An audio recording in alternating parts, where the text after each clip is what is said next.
Ey blogi. Qarilarni qachon berasan? Qanaqa qars? Mana videolar menga turibdi.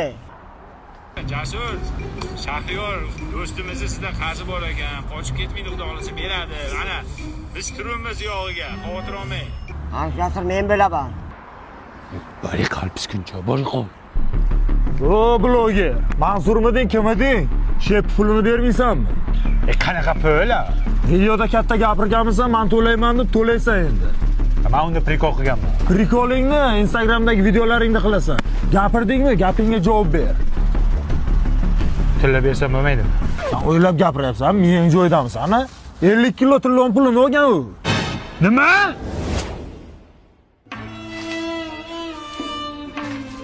Ey! Mansur aka bobur va kontent olyapsizmi O'sirkada? Yaxshi. Qanaysiz aka? Bitta shu jo'ramga video tashib 50 kilo tillan pulini nima qilding? Nimaga aralashtirding meni muammoyingga? Nimaga qo'shding? siz va'da berdingiz. Maqsading nima o'zim? Yo'q, aka o'zingiz va'da berdingiz. Va'da berdingizki, qilib beraman, sen to'lamasang qilib beraman dedingiz. O'zim qarsam bor deding. Mana bunda, mana bu. Qo'shdim. Telefonni ko'rsam asabim buzilyapti. Mana shunda $100 qarzim bor.